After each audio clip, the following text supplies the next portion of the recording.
नमस्कार and welcome to the IIC podcast. This is our very first episode policy lab, जहां हम बात करने जा रहे हैं आज फर्स्ट एपिसोड में न्यू एजुकेशन पॉलिसी के बारे में। आज आपको हम बताएंगे न्यू एजुकेशन पॉलिसी क्यों आई, किस लिए आई और इसका क्या लाने के पीछे गवर्नमेंट का इंटेंशन था। बट उससे पहले एक ब्रीफ इंट्रोडक्शन देना चाहूँगा आपको IIC के बारे में।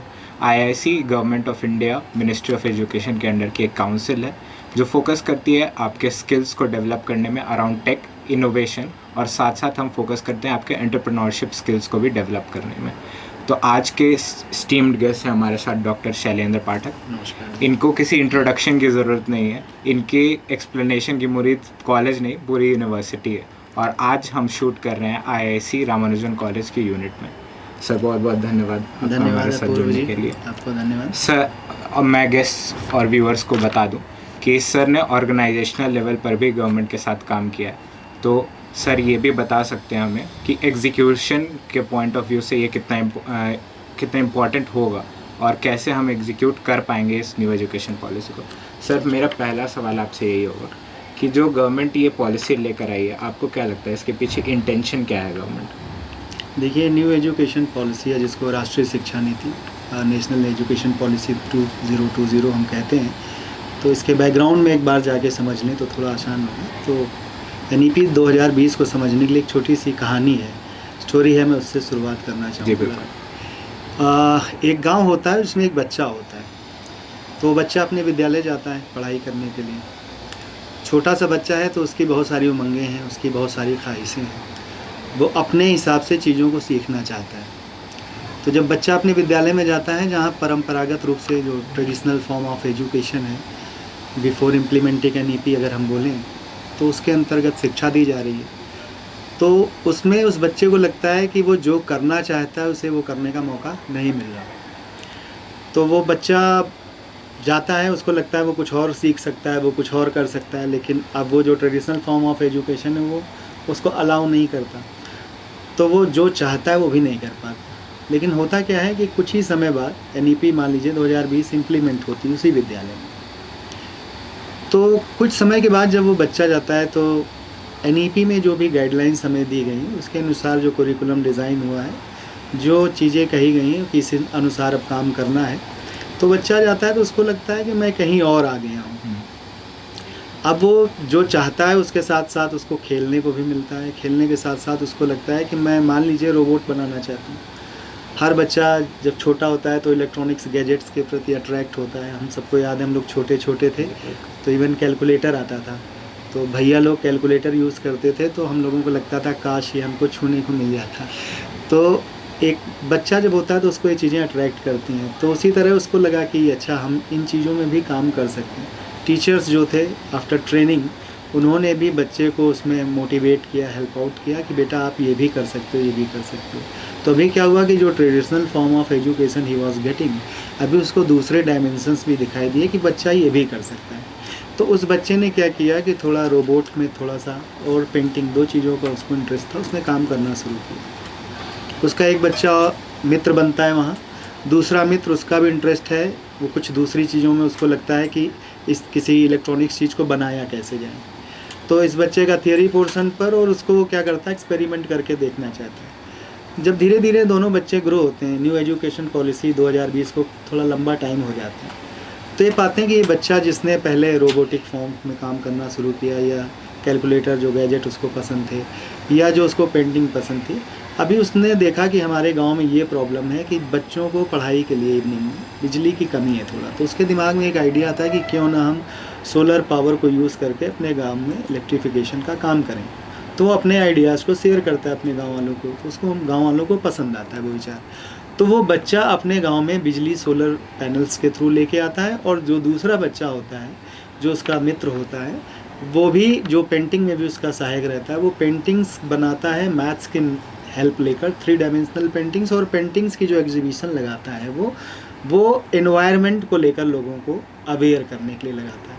तो अब सोचिए, वो जो 2 बच्चे जो ट्रेडिशनल फॉर्म ऑफ एजुकेशन में आए थे, NEP ने उनको हेल्प आउट किया, उनके अपने आइडियाज़ को, उनकी क्रिएटिविटी को इम्प्लीमेंट करने के लिए फील्ड में। तो वो बच्चा अभी क्या कर रहा है कि सोलर पावर प्रोवाइड कर रहा है अपने गांव में, जिससे गांव में जो प्रॉब्लम्स आ रही थी लोगों को, उससे उनको प्रॉब्लम से निजात मिली। और दूसरा बच्चा है वो अपने उन्हीं आइडियाज़ को यूज़ करके एनवायरनमेंट प्रोटेक्शन के लिए लोगों को अवेयर कर रहा है, पेंटिंग्स बना रहा है। दोनों अपना अपना काम कर रहे हैं जो वो चाहते थे, और साथ ही साथ सोसाइटी को जो वो मैसेज कन्वे करना चाहते हैं वो भी काम ईज़िली कर पा रहे हैं। तो जैसा कि आपने पूछा न्यू एजुकेशन पॉलिसी, तो न्यू एजुकेशन पॉलिसी बेसिकली अगर हम देखें अपने इसके हिस्टोरिकल डेवलपमेंट की बात करें, तो हम सभी को पता है कि भारत में एक लंबे टाइम से, जब हम अगर इंग्लिश पीरियड की ही बात करते हैं, 1835 के मैकॉले को हम पढ़ते हैं, तो जिस तरह के चेंजेस वो लेके आए, बुक इस नॉलेज की जो वो बात करते हैं, और बुक इस नॉलेज को पढ़ के जो उनको क्लर्क चाहिए थे, बेसिकली इंग्लिश जो अपने यहाँ अंग्रेज आए उनको चाहिए था कि उनको सस्ती दर पर लेबर मिले क्लरिकल काम करने के लिए, क्योंकि उनको अपने यहाँ से लेकर आना महंगा सौदा था। तो उन्होंने सोचा कि क्यों ना हम यहीं के लोगों को थोड़ा नॉलेज देकर अपना काम करा लें। तो उस बुकिश नॉलेज ने क्या किया, धीरे धीरे एक ऐसी शिक्षा व्यवस्था को खड़ा किया जिसने केवल क्लरिकल माइंडसेट को ही पैदा करना शुरू किया।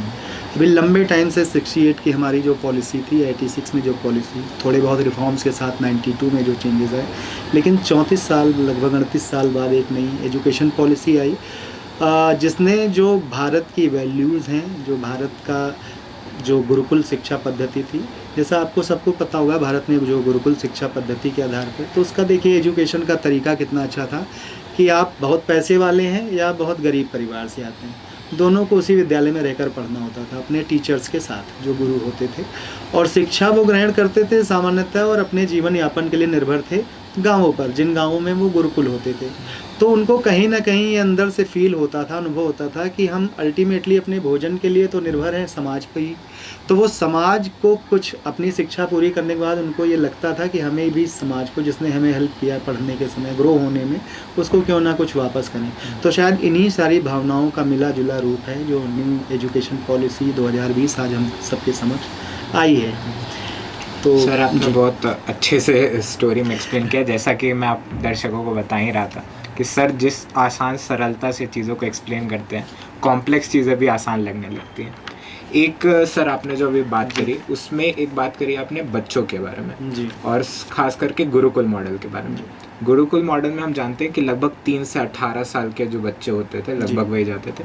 तो मेरा सवाल अगला वही है आपसे कि सर जो अभी मॉडल है, करंट मॉडल जो अभी बहुत स्कूल में फॉलो हो रहा है अभी तक, 10+2 वाला स्ट्रक्चर, और जो न्यू एजुकेशन पॉलिसी में 5+3+3+4 का मॉडल आया है, ये खास करके अगर हम देखें जो हमारी रिसर्च टीम वगैरह ने फाइंड आउट किया कि ये 3 से 18 साल के बच्चे इस पर इफेक्ट होंगे। तो इसको थोड़ा आप ब्रीफ में अगर संक्षिप्त में हाईलाइट करें। इसको बता सकते हैं। एक्चुअली पहला जो अभी तक 2020 के पहले जो शिक्षा नीतियाँ थी, उसमें जिस कुरिकुलम को हम फॉलो करते थे वो 10+2 का था। एज ग्रुप दोनों में ही 18 साल के थे। अंतर ये था न्यू एजुकेशन पॉलिसी, बार बार वो राष्ट्रीय शिक्षा नीति कही है, नई शिक्षा नीति, क्योंकि 2020 में आई है, तो दर्शक समझदार हैं, समझ जाएंगे। तो उसमें अंतर ये आया है कि पहले जो शिक्षा, हम औपचारिक शिक्षा शुरू करते थे 6 वर्ष की आयु से, और 6+12 में हम जाते थे तो 18 वर्ष की आयु जाती थी। अभी उसमें क्या किया नई शिक्षा नीति में कि उसको 6 को घटाकर 3 कर दिया गया, और 3 में भी क्या किया गया, देखिए राज्य का कार्य था शिक्षा प्रदान करना अपने स्टूडेंट्स को, तो ये स्टेट ड्यूटी थी। तो उसके बाद कॉलेज के लिए स्टेट हमें फ्री कर देता था कि अभी आप जाइए, हमने 12वीं तक आपको शिक्षा दे दिया है, और अब आप आगे की पढ़ाई के लिए यूनिवर्सिटीज़ को जाइए। इस एजुकेशन पॉलिसी में क्या किया कि बच्चे को जब 3 साल में लेकर आए, तो इन्होंने कहा कि 3 से 6 साल की आयु तक, मतलब 3 साल, अगर हम ये 5 साल, 5-3-3 फ्लोर का जो कॉन्सेप्ट है बेसिकली, वो कई बार कन्फ्यूज़न क्रिएट करता है सामान्य व्यक्तियों में, ये है क्या। कई लोग सोचते हैं 5वीं क्लास तक, फिर उसके बाद 3 साल, ये ईयर को रिप्रेजेंट करता है बेसिकली। तो 5 साल मतलब 3 साल का बच्चा है, उसको 5 साल बाद वो 8 साल का होगा, तो 8वीं साल तक उसको केवल 2 क्लास पढ़नी, पहली और दूसरी। तो 3 से 6 का जो टाइम पीरियड है उसमें उसको सिर्फ खेलना है, सीखना है, खेल के माध्यम से सीखना है, उसको जो करने का मन है वो स्कूल परिसर में करेगा। और सबसे अच्छी बात की गई है जो इस शिक्षा नीति में कि जो प्रारंभिक शिक्षा है उसको अपनी मातृभाषा में मिलेगी। देखिए कई बार हमें बहुत जो साइकोलॉजी के लोग हैं उनको पता है कि वास्तव में भाषा बहुत बड़ा रोल प्ले करती है हमारी लर्निंग को लेकर।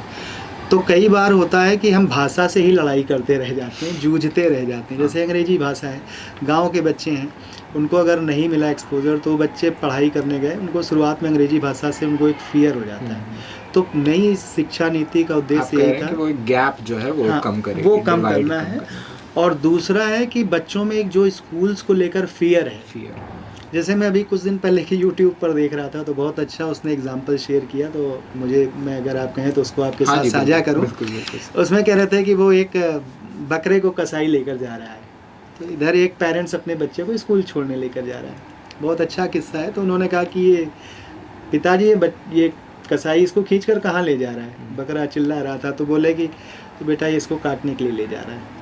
बच्चा कहता है अच्छा, मैं समझा इसको स्कूल ले जा रहे हैं। तो आप समझ सकते हैं कि बच्चे की मनोदशा उसको लग रहा था कि विद्यालय जाना भी शायद इससे ज़्यादा दुरूह कार्य है। तो एक तो विद्यालय को लेकर मन में, अच्छा बच्चों को क्या पसंद है, बच्चों को खेलना पसंद है, और खेलते हैं तो 2 फायदे होते हैं। पहला हम स्वस्थ रहते हैं, और दूसरा हमारी सोशल बिलोंगिंगनेस बढ़ती है। बिल्कुल, खेलने बिल्कुल। खेल का ये जो सबसे अच्छा आउटकम है कि हमारी सोशल बिलोंगिंगनेस बढ़ाता है। तो हम अपने बारे में ना सोच के अपने मित्र के बारे में भी सोचते हैं। तो इससे क्या होता है, हमारा जो डेवलपमेंट होता है उसमें हमें समाज में क्या क्या चल रहा है उसकी भी धीरे धीरे समझ होती है, टीम स्पिरिट डेवलप हो जाती है। तो इस कारण वो जो 3 साल से 6 साल का था वो गैप, उसके बाद पहली और दूसरी क्लास में कहा गया कि किसी भी बच्चे को परीक्षा नहीं ली जाएगी। तो परीक्षा नहीं ली जाएगी तो उसको फेल होने का डर नहीं होगा। तो ये भी एक तरह से बहुत अगर हम साइकोलॉजिकली देखें तो ये इसके फियर को कम कर रहा है। हाँ जी। फेलियर होने का जो फियर है वो भी बहुत बड़ा फियर है, वो हम लोगों को बचपन में ज़्यादा समझ में खास आता है। करके क्योंकि सर अभी जस्ट हम कॉलेज जी, आए जी। हैं, तो हमें पता है कि जब हम नर्सरी प्रेपरेटरी ख़त्म करके जी। जो फर्स्ट क्लास में जाते हैं, और जो 3 मॉडल्स जो हमें लगता है, मुझे लगता है एज अ पर्सनल स्टूडेंट, कि जब हम स्टार्टिंग की बात कर रहे थे और जब हम स्कूल से प्रेपरेटरी से 1 स्टैंडर्ड में गए, फिर 1 से जब हम 5th से 6 स्टैंडर्ड में जी, गए, जी। और 6 से फिर जब हम 9th स्टैंडर्ड में गए, उस 3 वक्त में जो बदलाव आता है बहुत डर आता है। तो वो उस फियर को ही हाँ, उस कम fear करने को के बहुत लिए कम कि कैसे, हो जाएगा इस तो मॉडल से। 5 साल, उसके बाद 3 साल जब हमारा अगर जुड़े हम 8 साल के बाद, तो 9, 10, 11 वर्ष की उम्र तक हम 3 क्लास मतलब 5वीं क्लास में पहुंच जाएंगे। हाँ। उसके बाद अगले 3 साल, तो 5वीं क्लास तक इन्होंने क्या किया कि आप जो है इसमें अलाउ किया इन्होंने कि आप अपनी एक भाषा ले सकते हैं, कोई भी इंडिजिनस भाषा जो भारतीय संविधान में भाषाएं दी गई हैं उसमें किसी भी एक भाषा के माध्यम से आप पढ़ाई कर सकते हैं, उसको चूज़ कर सकते हैं। तो इससे एक और भी अच्छा रहेगा कि हमारे एक क्षेत्र में रहने वाले व्यक्ति को दूसरे क्षेत्र के बारे में, चूँकि भारत एक बहुत बड़ा देश है, तो उसके बारे में भी जानकारी, मान लीजिए मैं बचपन में हूँ, मुझे एक छोटी सी भाषा, कोई साउथ की कोई भाषा में सीखना चाहता हूँ, तो उसके लिए भी हमें ओके है कि आप ये भी सीख सकते हैं। तो अच्छा है, हमें कल्चरली जो हमें और करीब लाने का प्रयास करेगा, और भाषा तो वैसे भी जोड़ने का काम करती है एक पुल का। तो ये जो कॉन्सेप्ट था 533+4, 12 साल तक आते आते बच्चे के अंदर एक जो डेवलपमेंट होगा, तो एक तो बिलोंगिंगनेस होगी उसके अंदर, अपने मित्रों के साथ मित्र बनेंगे उसके, चूँकि खेल में रहा लंबे समय तक। दूसरा, एक भाषा का जो फियर था वो नहीं रहा। तो अब जब क्या होता है, हम सभी जानते हैं लगभग 90% हमारा ब्रेन डेवलपमेंट 6 साल की आयु तक होता है।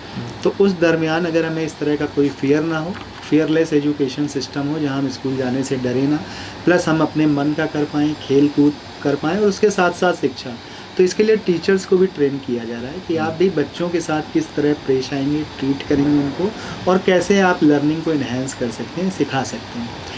और जैसे जैसे हम 12वीं तक जाते हैं जब, तो 12वीं तक जाने में हमें एक ऑप्शन और मिलता है कि हम कोई भी फॉरेन लैंग्वेज भी सीख सकते हैं, उसका भी प्रावधान किया गया है। तो आप कभी देखेंगे, कभी जैसे एनईपी की जब हम ध्यान से देखेंगे इस स्ट्रक्चर को, तो धीरे धीरे हम समझें कि हम बिलोंगिंगनेस बचपन से अपने छोटे से, जैसे जैसे बड़े होते जा रहे हैं हम ग्लोबल होते जा रहे हैं, फॉरेन लैंग्वेज सीख रहे हैं, मतलब दूसरे देशों के पास भी हम आ रहे हैं। तो भारतीय शिक्षा व्यवस्था, भारतीय जो मूल्य हैं जो हमारे चरित्र का निर्माण करती है, क्रिएटिव थिंकिंग लाती है, किस तरह हमारे पास आइडियाज़ आते हैं, उनको इम्प्लीमेंट करने के लिए हमें वो एक्सपेरिमेंट करने के लिए भी मुहैया कराती है स्पेस, तो उसको यूज़ करके कैसे हम अपने ग्लोबल स्वरूप को प्राप्त कर सकते हैं। और जहाँ बात की जा रही है कि भारत आने वाले समय में एक ग्लोबल महाशक्ति बनेगा, तो उसके लिए ज़रूरी है कि हम अपने जो बच्चे हैं उनको अभी से तैयार करें। तो ये निसंदेह बहुत अच्छा तरीका है उनको उनकी अपब्रिंगिंग के लिए, और दूसरा उनको अपना उस रोल प्राप्त करने के लिए जिसमें वो समाज में एक बेहतर एसेट के रूप में अपने आप को तैयार कर सकें। सर, जैसे आपने बात करी कि एक पॉइंट के बाद